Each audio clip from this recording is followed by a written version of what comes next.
Bonjour à toutes et à tous, vous regardez l'échiquier mondial sur RT France. Au sommaire aujourd'hui, les tensions croissantes dans le sud-est asiatique et en particulier en mer de Chine méridionale.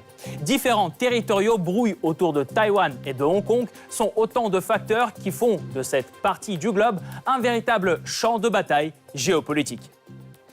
Comment tout cela affecte la stabilité de la région ? En mer de Chine méridionale, la situation sécuritaire ne cesse de se détériorer. Le 25 août, un avion espion américain traverse le golfe de Bohai au moment où Pékin y mène des manœuvres militaires. En réponse, la Chine tire 2 missiles balistiques entre l'île de Hainan et les îles Paracel, zone où la marine américaine navigue régulièrement. Taïwan constitue un autre terrain de confrontation. En juillet, les États-Unis approuvent un contrat de 620 millions de dollars pour la modernisation de missiles destinés à cette île. À cela s'ajoute le passage régulier de bateaux de guerre américains par le détroit de Taïwan. La Chine, qui considère Taïwan comme partie intégrante de son territoire, est évidemment outrée. Washington se montre tout aussi offensif au sujet de Hong Kong. En effet, l'administration Trump a annulé mi-juillet tous les avantages économiques dont bénéficiait ce territoire en commerçant avec les États-Unis. Pékin adopte une série de sanctions contre des hauts responsables américains. Mais avant de poursuivre, voici ce qu'il faut savoir sur ce différend territorial qui cristallise les tensions dans la mer de Chine méridionale. C'est le Blitz. Se prolongeant depuis plusieurs décennies, ce contentieux implique aujourd'hui 6 États côtiers qui possèdent chacun sa propre vision des frontières maritimes. Pékin estime détenir 80% de la mer de Chine méridionale, y compris les archipels de Paracel et Spratly, ainsi que le récif de Scarborough. Ces prétentions territoriales se heurtent à celles de ses voisins, les Philippines, le Vietnam, la Malaisie ou même Brunei et Taïwan. Ces États ont également des vues sur de vastes zones près de leurs frontières. Pour l'instant, une partie importante de la mer est contrôlée par la Chine, l'archipel des Paracel, le récif de Scarborough et une partie des îles Spratly. Celles-ci sont divisées entre toutes les parties du conflit à l'exception de Brunei qui ne contrôle aucune île. Ainsi, le Vietnam contrôle plusieurs îles au nord-ouest de l'archipel, les Philippines dans la partie est, enfin la Malaisie dans le côté sud. De son côté, Taïwan exerce son autorité sur les îles Pratas et l'île d'Ituaba. Les enjeux de cet espace maritime contesté sont hautement stratégiques. Carrefour d'importantes routes maritimes commerciales, il relie l'Asie orientale à l'océan Indien, au Moyen-Orient et à l'Europe. Côté ressources, la mer est riche en pétrole et en gaz, mais pas seulement. Le manganèse, le cobalt, le cuivre et même les diamants font aussi partie de ces richesses.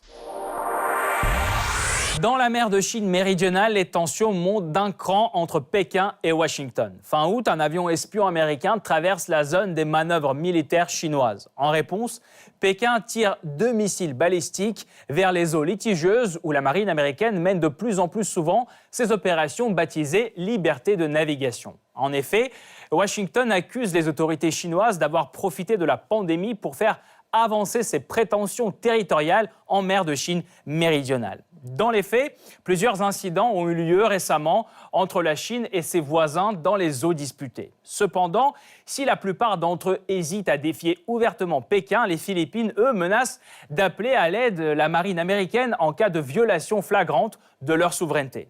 La situation dans la région risque de se complexifier après le renforcement de la coopération entre les États-Unis et Taïwan. Visite de responsables américains, vente d'armes et coopération militaire, tout cela irrite évidemment de plus en plus la Chine qui dénonce l'ingérence américaine dans ses affaires internes. Idem en ce qui concerne Hong Kong. En juillet, Donald Trump prive cette région spéciale chinoise de ses avantages dans le commerce avec les États-Unis. Pékin riposte par des sanctions. Que prévoit-elle ? Comment la Chine répond-elle à la pression américaine ? Quelle est la stratégie de Washington pour contrer l'influence chinoise en mer de Chine méridionale ? Enfin, comment les États régionaux réagissent-ils à cette escalade inédite des tensions ? Pour répondre à ces questions, nous rejoignons Frédéric Lasserre, directeur du Conseil québécois d'études géopolitiques. Monsieur Lasserre, bonjour. Bonjour. Donc, avec la récente montée des tensions dans la mer de Chine méridionale, est-ce qu'on peut dire qu'un nouveau conflit militaire est bientôt possible dans cette région ? Alors, il faut toujours se méfier des prédictions et de l'affirmation que la guerre va éclater, mais il est certain que depuis plusieurs années, on assiste à progressivement une montée des tensions dans la région avec une forte militarisation des enjeux territoriaux et maritimes dans cet espace maritime. La Chine et les autres États de la région qui ont construit plusieurs bases militaires sur les récifs, l'augmentation de la fréquence des manœuvres militaires des pays de l'Asie du Sud-Est et de la Chine, et puis depuis plusieurs mois aussi, une augmentation de la fréquence des manœuvres de la marine américaine dans la région. Donc la tension augmente beaucoup. Est-ce que ça risque de dégénérer en conflit? Personne ne peut le savoir. On peut simplement se poser des questions, effectivement. Est-ce que cette tension risque de déraper et d'aboutir rapidement à un conflit militaire?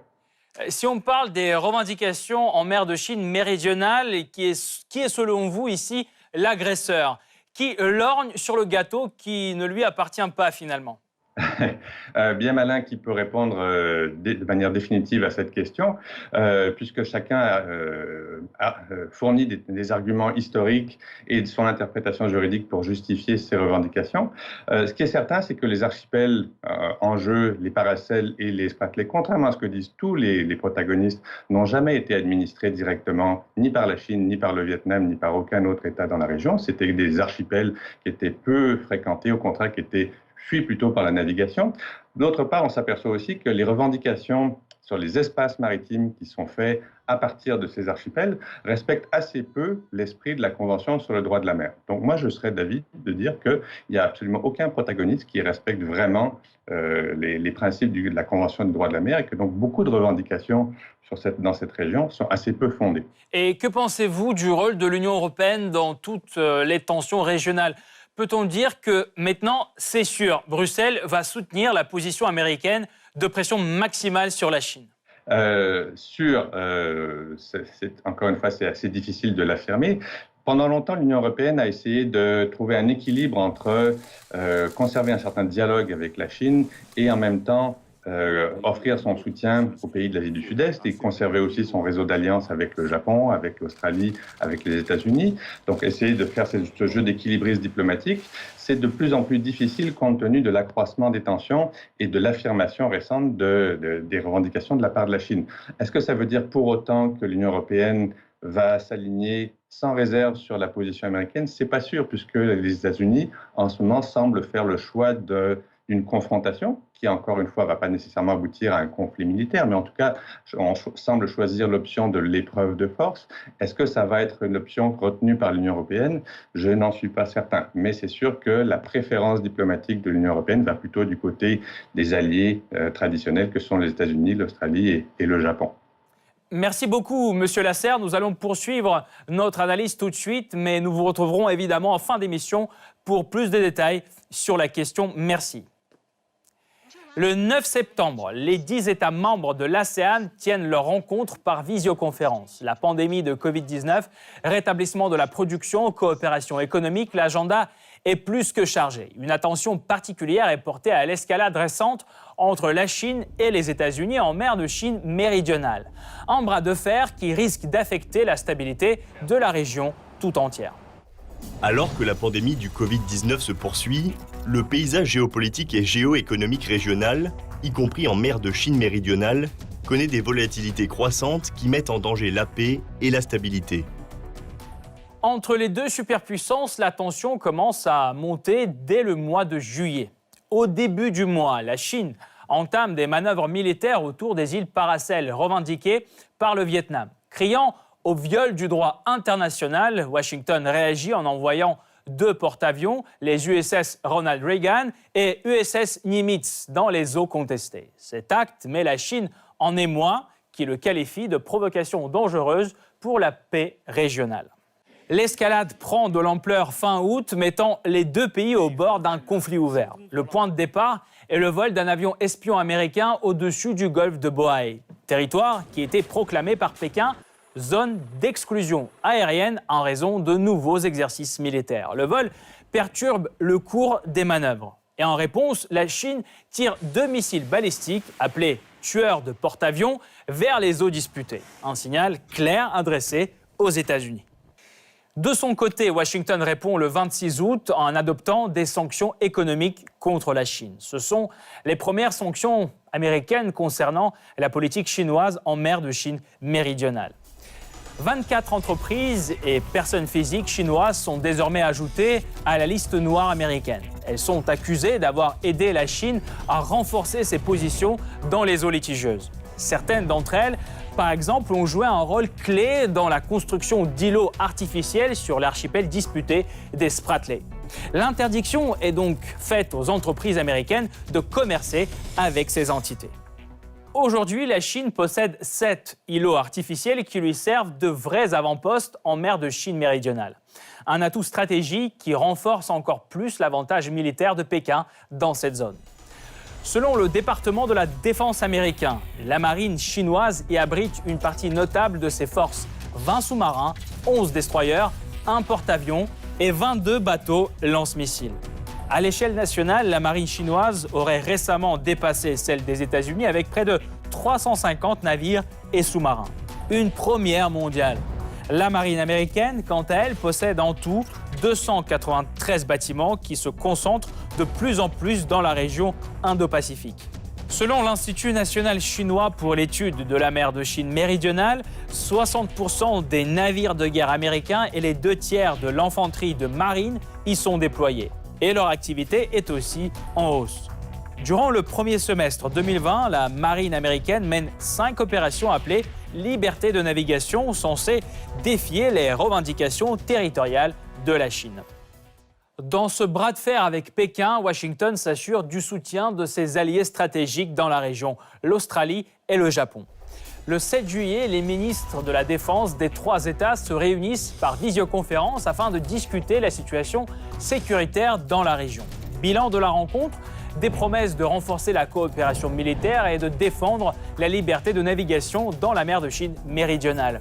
L'encre est à peine sèche sur la déclaration que les 3 pays mènent des exercices militaires dans la mer des Philippines, à l'est des eaux contestées par Pékin. Les États-Unis, à leur tour, renforcent la pression diplomatique sur la Chine qu'ils accusent notamment d'avoir profité de la pandémie de Covid-19 pour avancer aussi ses positions dans les eaux disputées. Exemple, le 2 avril, un navire chinois percute un bateau de pêche vietnamien et le fait couler près des îles Paracel, disputées par Pékin et Hanoï. L'accident provoque tout de suite une virulente critique de la part du Vietnam. Le 18 avril, un nouveau pas vers l'escalade est franchi. La Chine annonce la création de 2 nouvelles zones administratives couvrant les îles Paracel et des Spratly, source de conflits territoriaux avec des États côtiers. En août, les Philippines dénoncent l'entrée répétitive des vaisseaux chinois à l'intérieur de la zone économique exclusive, supposément pour des activités de recherche. Si quelque chose se produit comme une attaque contre un bâtiment philippin, alors j'appelle Washington. Alors, comment la situation en mer de Chine méridionale a-t-elle évolué au point de devenir un conflit militaire? Quelles sont les autres tensions dans la région? La réponse après la pause.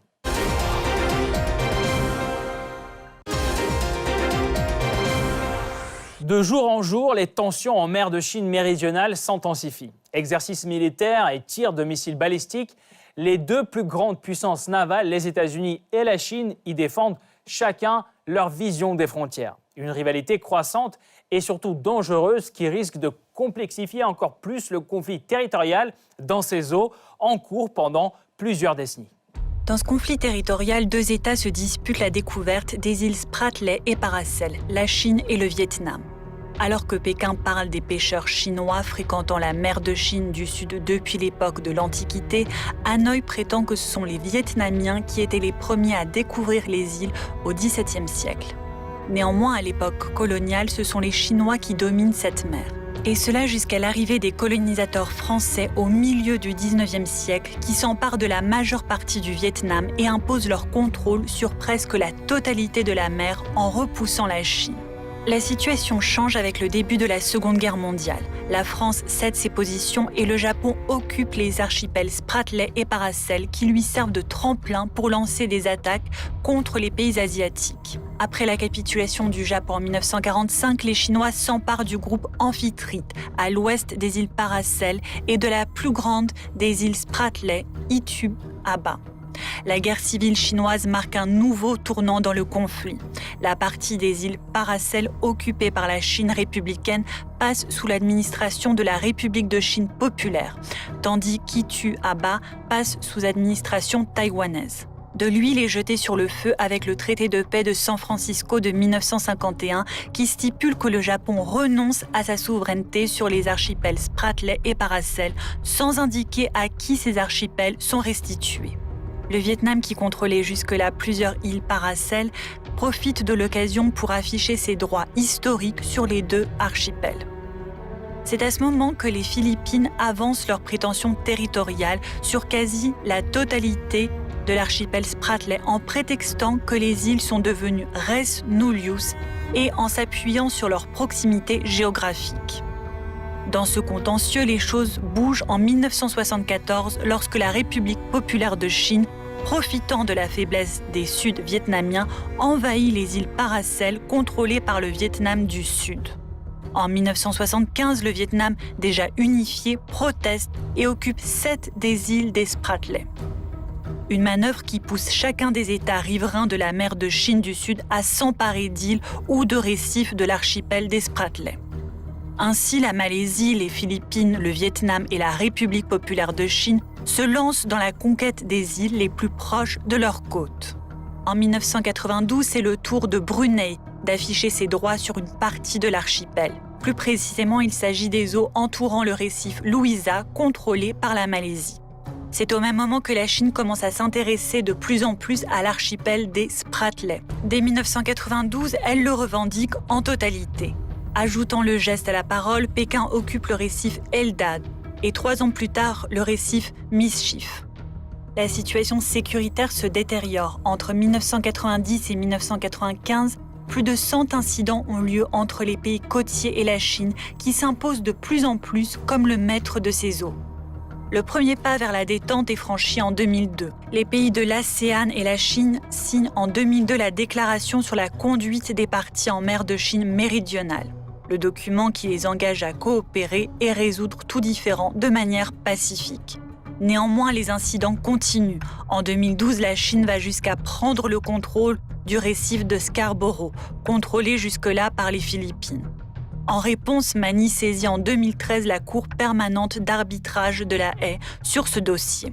3 ans plus tard, cette dernière conclut que la Chine a bien violé les droits souverains des Philippines. Une décision qui reste lettre morte. La Chine contrôle toujours le récif disputé. Dès lors, le contentieux reste dans l'impasse, alors que Pékin entreprend régulièrement des tentatives d'avancer ses positions dans cette zone disputée.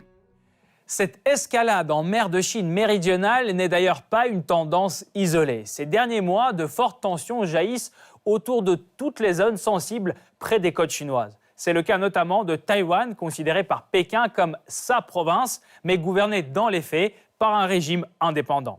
L'autonomie de l'île n'est cependant reconnue par presque aucun pays du monde, y compris les États-Unis. Malgré cela, la Maison-Blanche flirte toujours plus avec Taipei, faisant évidemment grincer les dents à Pékin.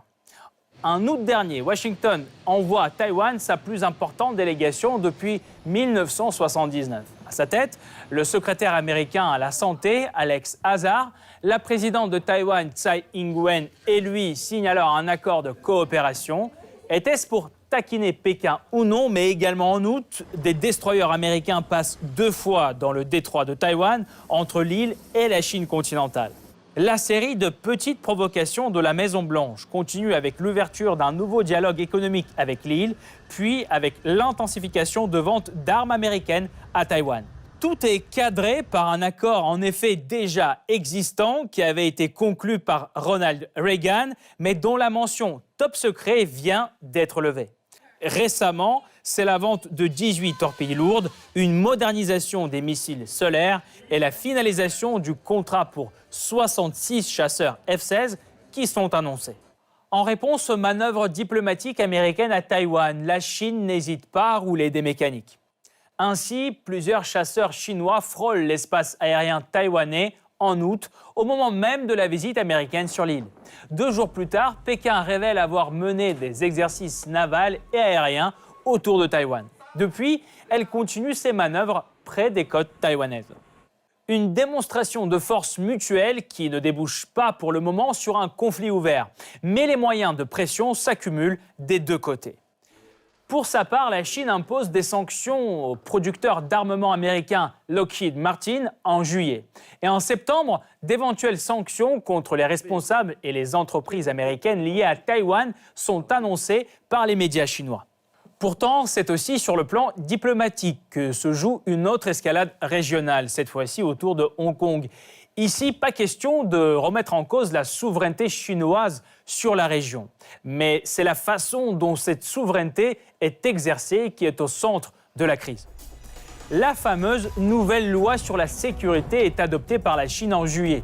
Celle-ci concerne Hong Kong directement. Elle étend les pouvoirs de Pékin dans la presqu'île autonome. Une affaire interne selon la Chine, mais une ingérence pour les États-Unis. La réaction américaine ne se fait pas attendre. En réponse, Washington abroge le régime économique préférentiel de Hong Kong, finit donc les droits de douane réduits et les exportations de technologies américaines sensibles. De plus, désormais, les produits hongkongais devront porter l'étiquette « fabriqué en Chine ». S'ensuivent les sanctions que Washington prend contre 11 responsables chinois, puis la suspension de 3 accords américains avec Hong Kong, y compris celui qui porte sur l'extradition. À mon avis, Hong Kong ne pourra plus faire concurrence au marché libre. Notre économie va en profiter, puisque nous venons de perdre un concurrent. L'action américaine est rapidement reprise par ses alliés. L'Australie, le Canada, la Nouvelle-Zélande et le Royaume-Uni suspendent eux aussi les traités d'extradition avec Hong Kong. L'Union européenne, elle, limite ses exportations d'armes à la Chine et critique l'attitude de Pékin. Ces actions remettent en question la volonté de la Chine de respecter ses engagements internationaux, sapent la confiance et affectent les relations sino-européennes. La situation autour de Hong Kong inquiète déjà l'ONU. Cependant, un autre conflit régional qui gagne en intensité passe largement sous les radars de la communauté internationale. Au centre des tensions se trouve un groupe de petits îlots en mer de Chine orientale, contrôlés par Tokyo, mais revendiqués par Pékin. Les eaux de l'archipel Senkaku au Japon ou Diaoyu en Chine sont riches en poissons et en hydrocarbures. Ce différend reste irrésolu depuis les années 70. Or, depuis plusieurs mois, la Chine accentue encore plus la pression. Ses gardes-côtes entrent quasi quotidiennement dans les eaux territoriales des Senkaku et y restent plus de 111 jours de suite. C'est le record depuis la dernière escalade en 2012. La Chine affirme qu'il s'agit de patrouilles ordinaires de ses propres eaux territoriales. Pour Tokyo, c'est bien une incursion sur son territoire qui se dit prêt à défendre au centimètre près. Et pour cela, l'armée japonaise peut compter sur le soutien américain. Les États-Unis sont à 100% inébranlables dans leur engagement d'aider le gouvernement du Japon dans la situation autour de l'archipel Senkaku. Cela signifie 24 heures sur 24, 7 jours sur 7 et 365 jours par an. Un engagement qui ne semble pas dissuader les navires chinois qui continuent d'entrer dans la zone disputée. De son côté, le Japon évite de répondre plus fermement de peur de provoquer Pékin. Mais cette modération va-t-elle durer ? Dans une région truffée de conflits anciens, une étincelle peut-elle mettre le feu aux poudres ? Pour mieux comprendre l'état des lieux, nous rejoignons à nouveau Frédéric Lasserre, directeur du Conseil québécois d'études géopolitiques. Monsieur Lasserre, parlons maintenant d'une autre source de tension dans la région Taïwan. Les militaires chinois promettent de recourir à la force au cas où la réunification pacifique n'a pas lieu. Est-ce possible, selon vous, compte tenu du soutien américain apporté à l'île ? C'est possible dans la mesure où, effectivement, de plus en plus souvent, les dirigeants chinois affirment que, en l'absence de réunification pacifique, donc volontaire de la part de Taïwan, il y aurait possiblement recours à la force. Pendant longtemps, la Chine a simplement affirmé que toute déclaration formelle d'indépendance de Taïwan se traduirait par une invasion militaire, une réponse d'ordre militaire. Maintenant, on voit de plus en plus le discours chinois s'orienter vers si d'ici un certain temps, cette période n'étant pas précisée, alors il n'y aurait pas d'autre solution pour la Chine que de recourir à la solution militaire. Donc se pose la question, est-ce que c'est du bluff diplomatique ou est-ce que effectivement la Chine a l'intention d'ici une période que personne ne connaît de recourir à l'option militaire, ou est-ce que c'est simplement une autre façon, donc une rhétorique pour mettre davantage de pression sur Taïwan?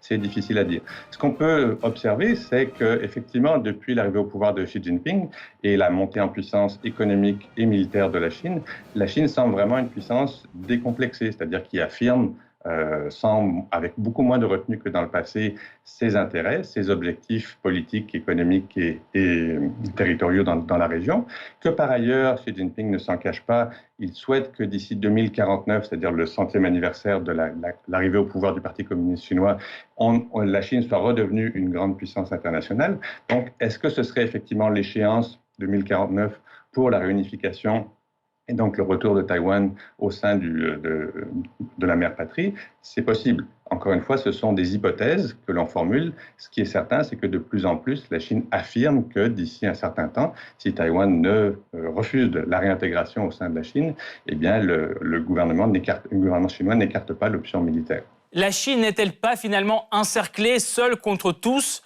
Sur le long terme, pourra-t-elle faire face aux pressions en provenance des États-Unis et de ses voisins? La Chine est effectivement en but à une réaction très vive de la part des États-Unis qui cherchent à construire tout un réseau d'alliances dirigé contre la Chine. C'est de plus en plus clair, effectivement. La Chine n'est pas complètement seule dans la mesure où elle aussi joue le même jeu, cherche à renforcer des bonnes relations avec son voisinage immédiat, en particulier en Asie du Sud-Est. L'Asie du Sud-Est est en très divisée sur l'attitude à adopter à l'endroit de la Chine. Il y a des adversaires de la Chine en Asie du Sud-Est, comme le Vietnam, de plus en plus l'Indonésie, mais il y a aussi des alliés, parfois conjoncturels, comme les Philippines depuis l'accès au pouvoir de Duterte. Il y a des alliés durables, comme le Cambodge et d'une certaine façon aussi le Myanmar. La Chine joue aussi beaucoup sur son grand projet des nouvelles routes de la soie pour développer des relations de clientélisme avec les républiques d'Asie centrale dans l'espoir qu'ensuite, au-delà de ces relations économiques, il y ait des relations plus de soutien diplomatique et politique. Donc il y a tout un jeu de rivalité qui se met en place.